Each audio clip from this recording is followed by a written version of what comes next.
My name is Amodini.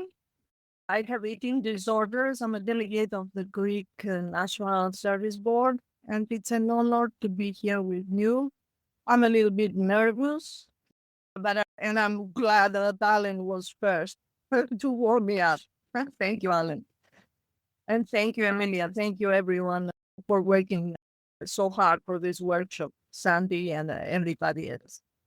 There is a question that some of my sponsees ask me quite often recently why we have to go back in our past and dig deep and to our painful and traumatic experiences. Why we have to do that? Why do we need to do that?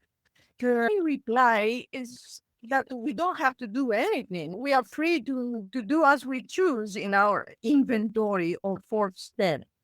The thing is that the more we allow pain, the more I allow pain to go through me and to let it go, the more I set myself free. So this is the first principle for me, which is consistent to my character, courage, and self-discipline and brutal honesty.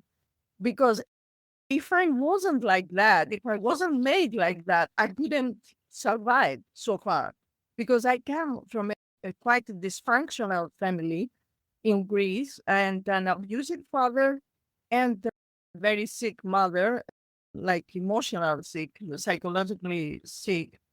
And without this transparency that brutal honesty and courage offered me, I couldn't go through life. I couldn't survive. The first thing for me was courage.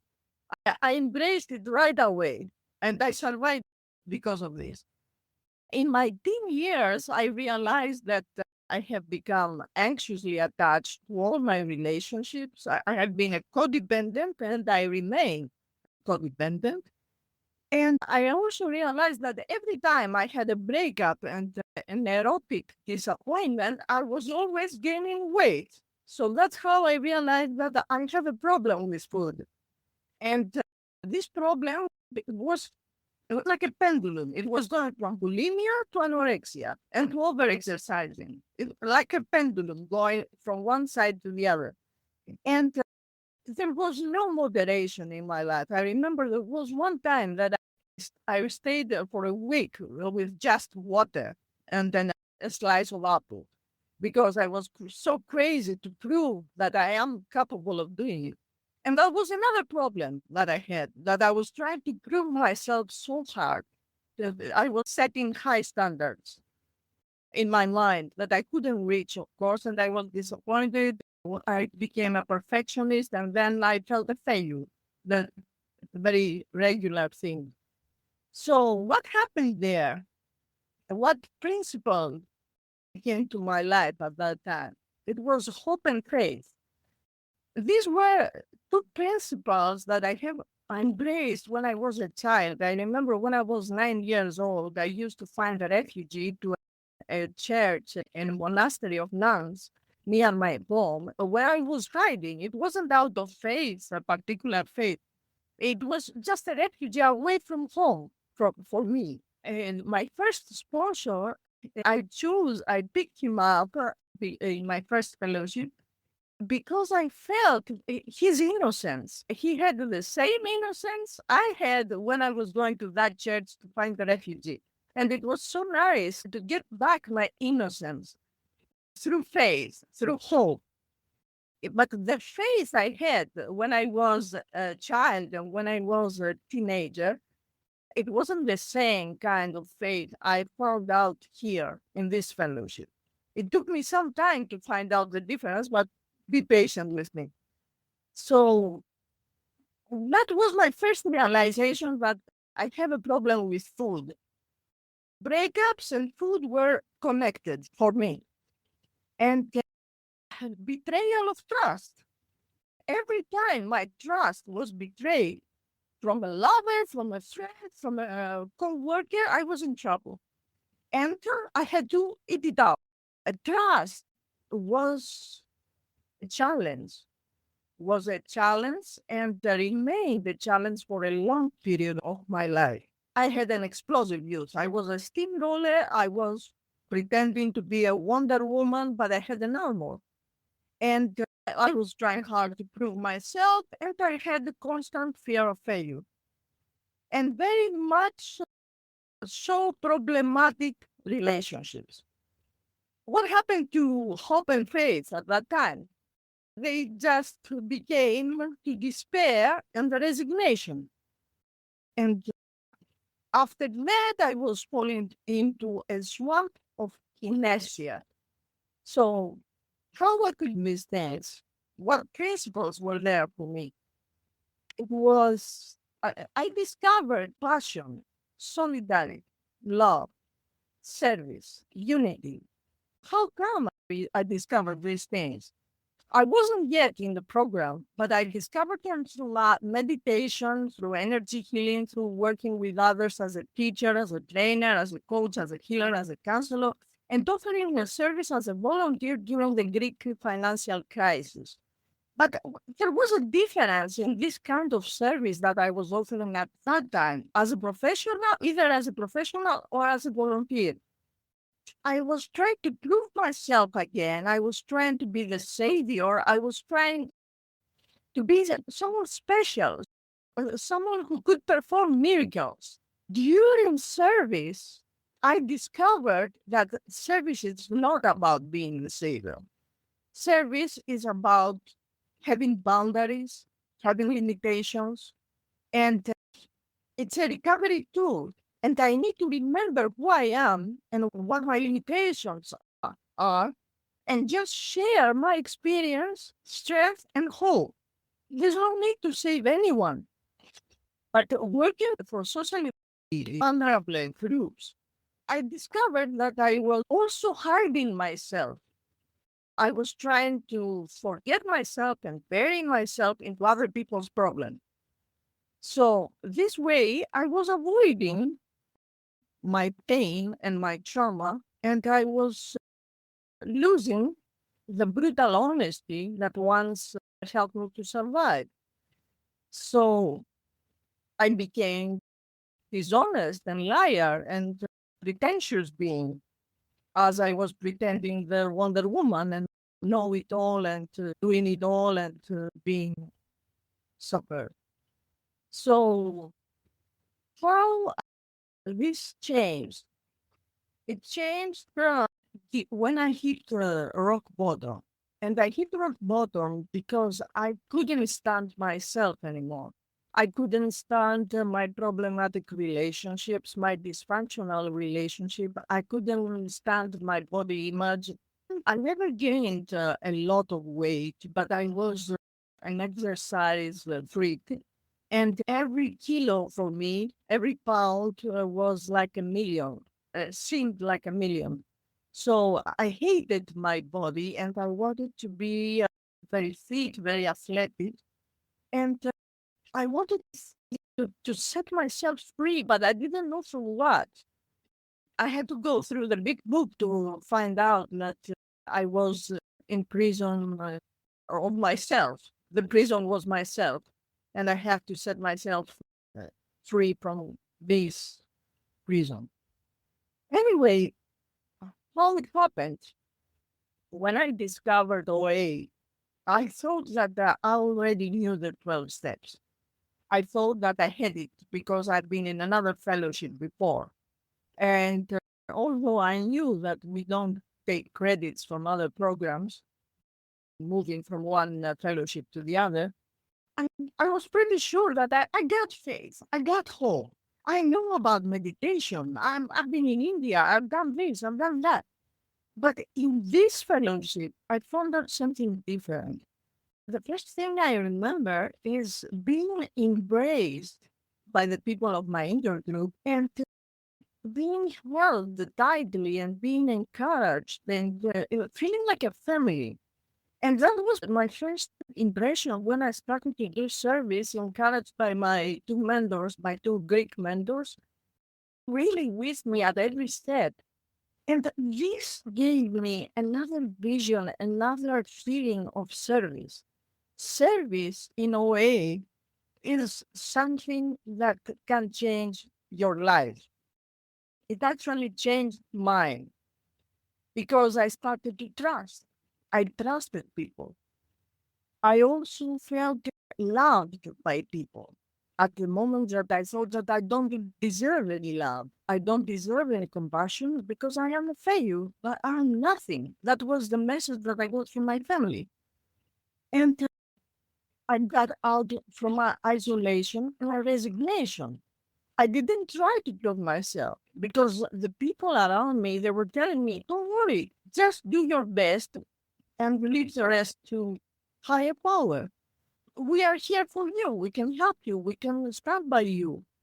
And so was soothing. That was so good. And I'm a bit emotional now because I remember a few things from the past. I also found purpose because I was always a goal oriented person. So I wanted to change everything. It took me a few years in OA to find out that things are changing really slowly in this fellowship. So it takes some time, a few years, but perhaps a few decades to change things. But I wasn't disappointed anymore because I was finding people who could really understand me. Okay, there were people who didn't. There were members who didn't really get me. But there were others who were by my side all the time, and I was by theirs. So that was wonderful. That was a real family for me, that I never had a real family of the heart. I go back to service because for me it's really important, as you may understand. Is it already to say that my priority is my personal recovery? In order to remain on the path of recovery, I need to transmit the message as a living example of how 12 steps have changed, have transformed my life. But I also need to have clear boundaries and not impose myself on others. So this kind of respect, which are also principles, as you already know, were transforming me because I wasn't like that before. Or I was a totally different person. I definitely need to respect myself, my values, my priorities, and also have compassion for my own hardships and difficulties.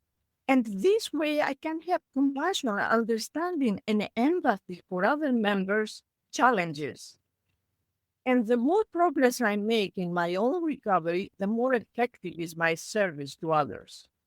Because it is a result of clarity and balance. And these are principles too. And this balance needed for me and for every other OA member, it has to be physical, emotional, and spiritual. Because it's not about losing weight. As we usually say in the group which I attend during the previous months, there is a lot of fat in the mind, not in the belly or anywhere else. The real fat is in the mind. I was starting to lose fat from my mind, from my heart, and from my rigid mentality, from my wounds, because fat was an armor. And the restrictive diets were an armor too. Bulimia was an armor. Overexercising was an armor. It was my defense mechanism, and I needed to get rid of it. But it would be impossible to get rid of it without spiritual awareness. And the only spiritual awareness I could get was through a secure attachment to my higher power. For someone with anxious attachment like me, codependent from dysfunctional and problematic relationships, to be secure, to be safe, it was almost impossible. It was like a dream. It was like a fantasy. It was impossible. So when this was the kind of faith that I developed and I discovered through my sponsors, through service, through working the steps with different sponsors, different approaches.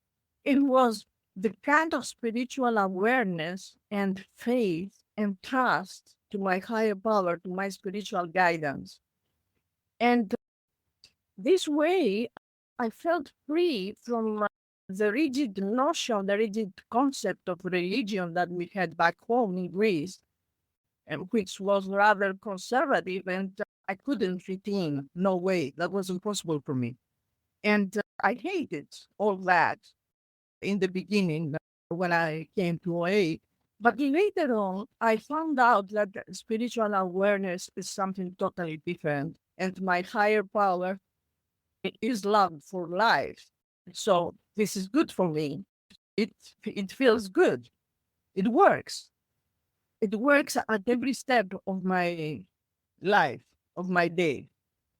And gradually, it became more clear to me that progress and recovery is not linear.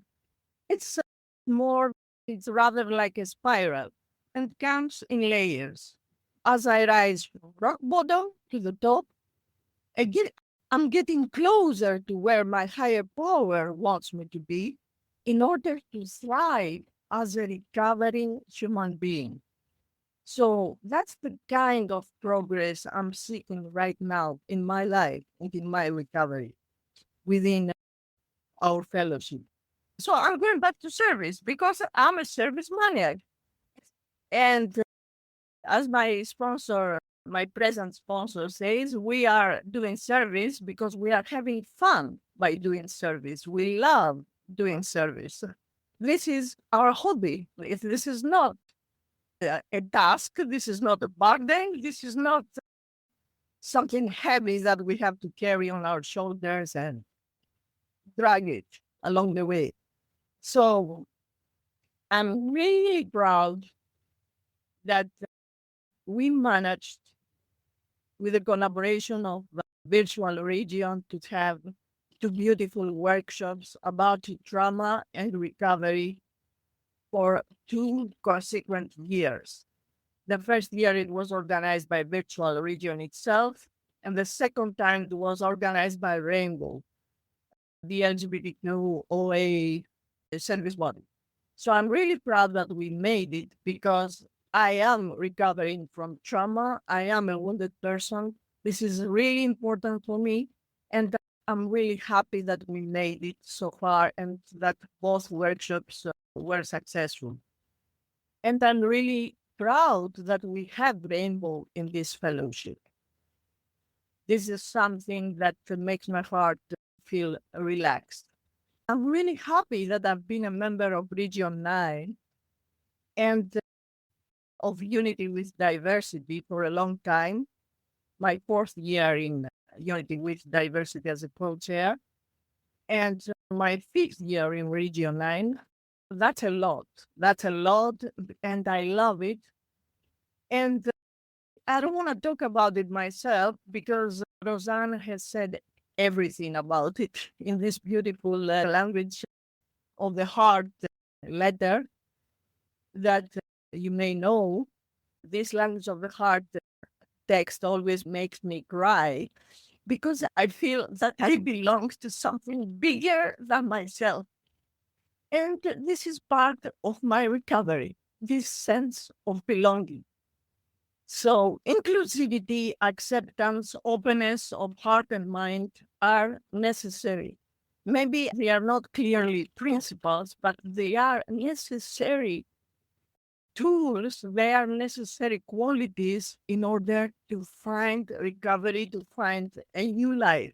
In a hard time to do this share because I'm going through a really hard time of my life of health problems, financial problems, professional problems, legal problems, and so on and so forth. And there is a word in Greek which is called hypopsychia. Hypopsychia means this kind of coward, this kind of being a faint of heart, having been faint of heart before a task, like lack of courage. And I felt this lack of courage before sharing in front of you because of my troubles, my personal troubles during the recent months. And my sponsor told me, okay, go ahead and share from your heart, and everything will be all right. Because this is a new life, this is a new way of life that I'm seeking. So I have to overcome this faint of heart. Thank you so much for being here. Thank you.